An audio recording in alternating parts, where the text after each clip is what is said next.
Hai teman-teman, hari ini kami akan menjelaskan tentang dinamika peran Indonesia dalam perdamaian dunia.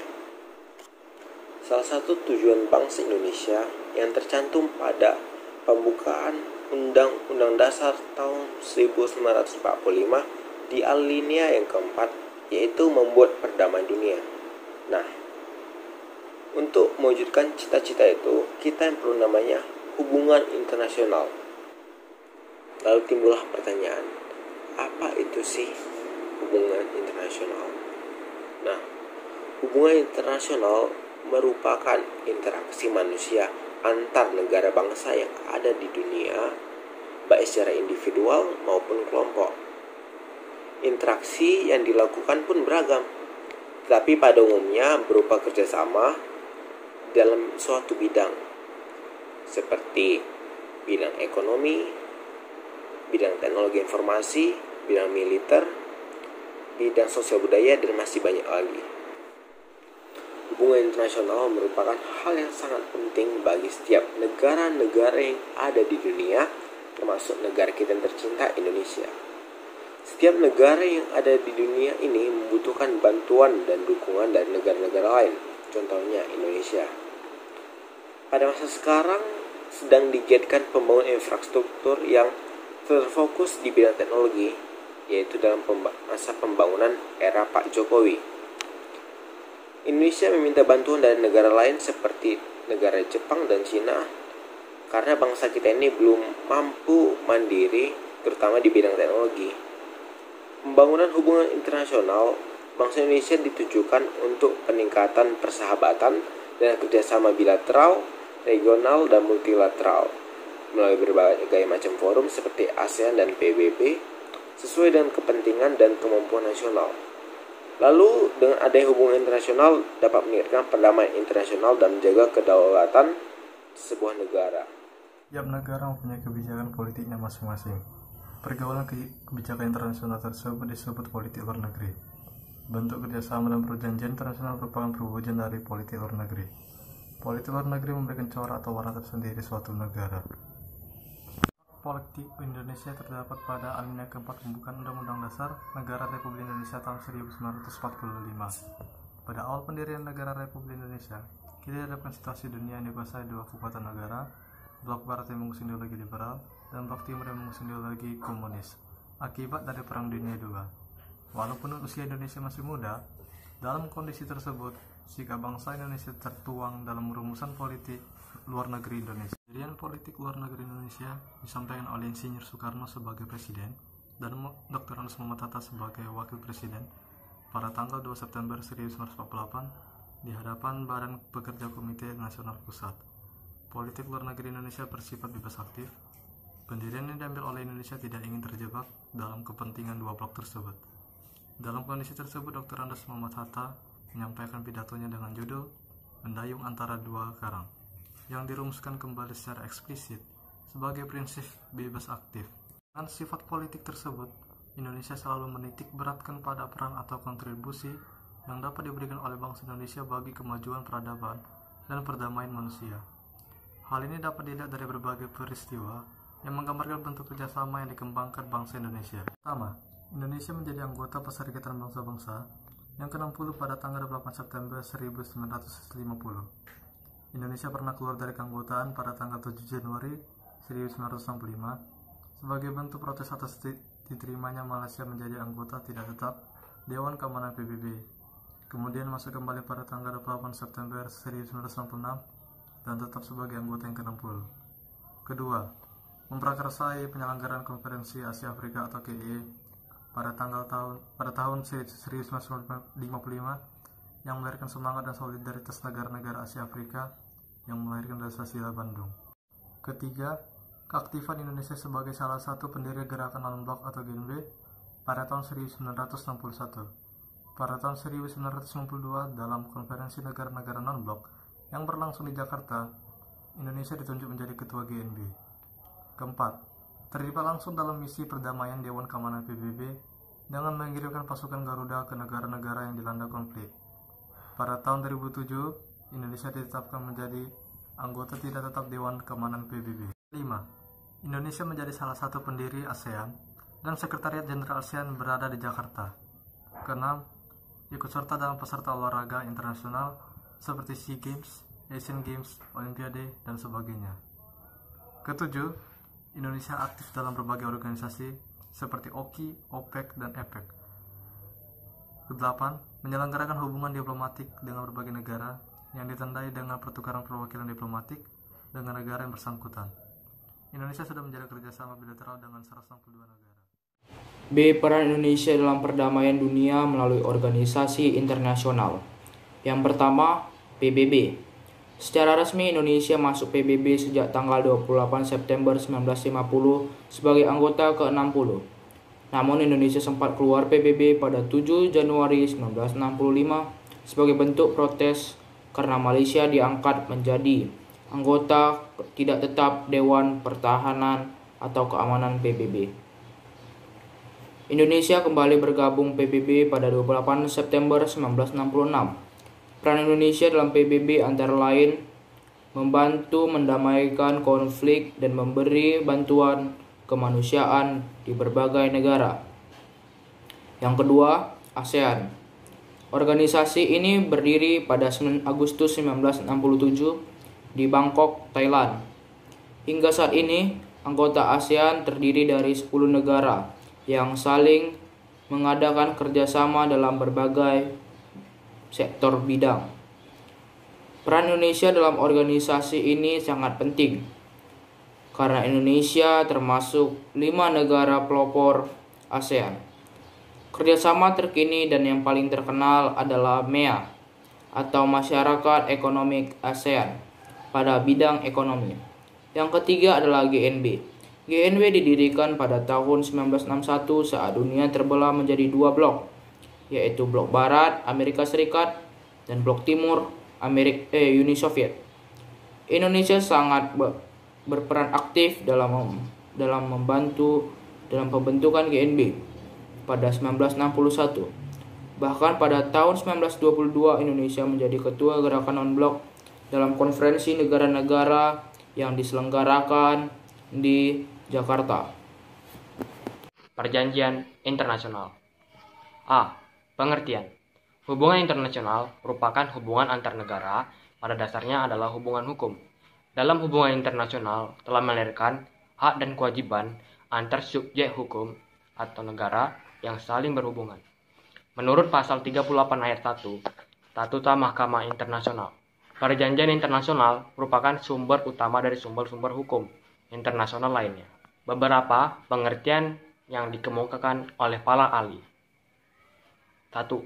Profesor Dr. Mokhtar Kusumaat Madja, SH. Perjanjian internasional adalah perjanjian yang diadakan antar bangsa yang bertujuan untuk menciptakan akibat-akibat hukum tertentu. 2. Oppenheimer-Lauterpact. Perjanjian internasional adalah suatu persetujuan antar negara-negara yang menimbulkan hak dan kewajiban di antara pihak-pihak yang mengadakannya. 3. G. Stuart Jenberger. Perjanjian internasional adalah suatu persetujuan antara subjek-subjek hukum internasional yang menimbulkan kewajiban-kewajiban yang mengikat dalam hukum internasional. 4. Konferensi Wina tahun 1969. Perjanjian internasional adalah perjanjian yang diadakan oleh 2 negara atau lebih yang bertujuan untuk mengadakan akibat-akibat hukum tertentu. Dalam arti etis normatif, setiap subjek pembuat perjanjian hendaknya secara moral dan hukum benar-benar bertanggung jawab terhadap apa yang telah dilakukannya. 5. Pendapat Academy of Sciences of USSR. Perjanjian internasional adalah suatu persetujuan yang dinyatakan secara formal antara 2 atau lebih negara-negara mengenai pemantapan, perubahan, atau pembatasan daripada hak-hak dan kewajiban mereka secara timbal balik. B. Penggolongan perjanjian internasional. 1. Berdasarkan isinya, yaitu A. Segi politis, seperti fakta pertahanan dan fakta perdamaian. B. Segi ekonomi, seperti bantuan ekonomi dan bantuan keuangan. C. Segi hukum. D. Segi batas wilayah. E. Segi kesehatan. 2. Berdasarkan proses atau tahapan pembuatannya. 1. Perjanjian bersifat penting yang dibuat melalui proses perundingan dan ratifikasi. 2. Perjanjian bersifat sederhana yang dibuat melalui 2 tahap, yaitu perundingan dan penanda tanganan. 3. Berdasarkan subjeknya. 1. Perjanjian antar negara yang dilakukan oleh banyak negara yang merupakan subjek hukum internasional. 2. Perjanjian internasional antara negara dan subjek hukum internasional lainnya. 3. Perjanjian antar sesama subjek hukum internasional selain negara, yaitu organisasi internasional lainnya. 4. Berdasarkan fungsinya. 1. Law-making treaties atau perjanjian yang membentuk hukum adalah suatu perjanjian yang meletakkan ketentuan-ketentuan atau kaidah-kaidah hukum bagi masyarakat internasional secara keseluruhan. Bersifat multilateral.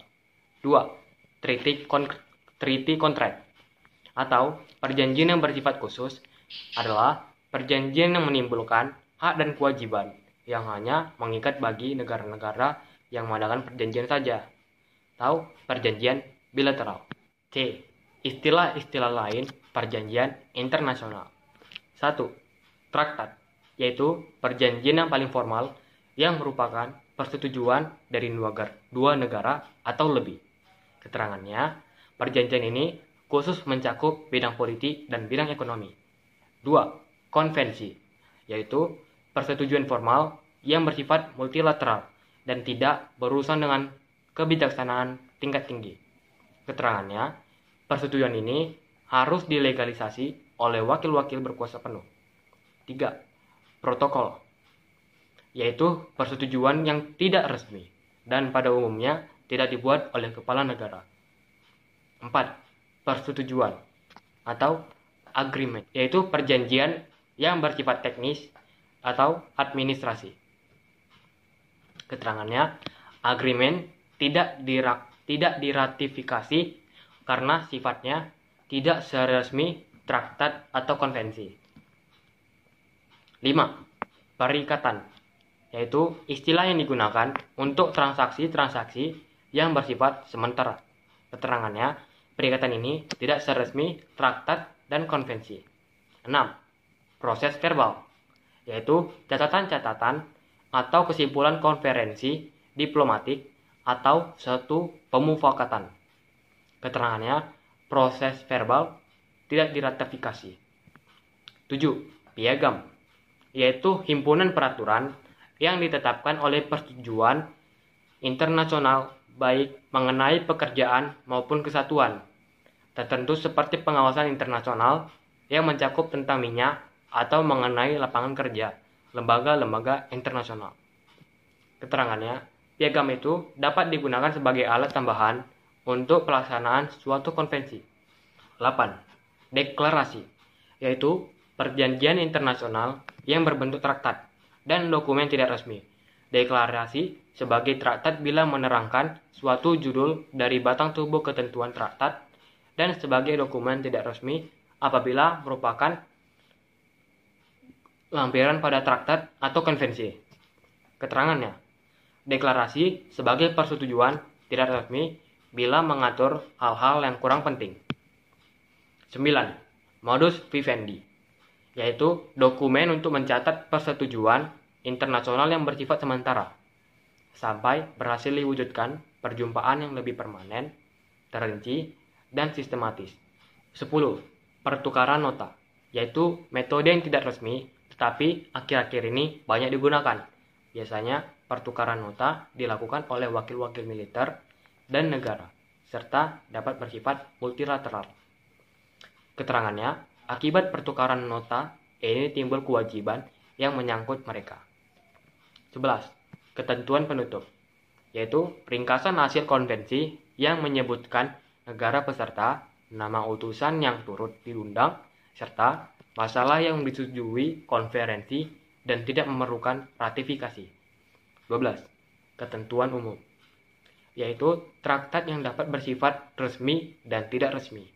Keterangannya, LBB menggunakan ketentuan umum arbitrasi untuk menyelesaikan cara damai pertikaian internasional tahun 1928. D. Tahap-tahap pembuatan perjanjian internasional. Tahap-tahap menurut Konvensi Wina tahun 1969, yang pertama adalah perundingan, kedua penandatanganan, dan ketiga adalah ratifikasi. Ratifikasi ini juga terbagi menjadi 3, yaitu ratifikasi oleh badan eksekutif, yang kedua ratifikasi oleh badan legislatif, dan yang ketiga ratifikasi oleh campuran DPR dan pemerintah. Konvensi Wina tahun 1969 menyebutkan dalam pasal 24 bahwa mulai berlakunya perjanjian internasional adalah sebagai berikut. Yang pertama, pada saat sesuai dengan yang ditentukan dalam naskah perjanjian tersebut. Yang kedua, pada saat peserta perjanjian mengikatkan diri pada perjanjian itu bila dalam naskah tersebut saat berlakunya. E. Hal-hal penting dalam proses pembuatan perjanjian internasional. Unsur-unsur penting dalam persyaratan adalah: pertama, harus dinyatakan secara formal atau resmi. Yang kedua, bermaksud untuk membatasi, meniadakan, atau mengubah akibat hukum dari ketentuan-ketentuan yang terdapat dalam perjanjian itu. Teori yang cukup berkembang dalam persyaratan perjanjian internasional yang pertama adalah teori kebulatan suara. Yang kedua, teori Pan-Amerika. F. Berlakunya dan berakhirnya perjanjian internasional. Berlakunya perjanjian internasional yang pertama apabila perjanjian internasional berlaku pada saat peristiwa berikut ini. Mulai berlaku sejak tanggal yang ditentukan atau menurut yang disetujui oleh negara perunding. Yang kedua, bila persetujuan suatu negara untuk diikat oleh perjanjian timbul setelah perjanjian itu berlaku, maka perjanjian mulai berlaku lagi di negara itu pada tanggal tersebut. Yang ketiga, ketentuan-ketentuan perjanjian yang mengatur pengesahan lainnya. Pernyataan persetujuan satu negara untuk diikat oleh suatu perjanjian, cara dan tanggal berlakunya, persyaratan, fungsi-fungsi penyimpanan, dan lain-lain. Berakhirnya perjanjian internasional.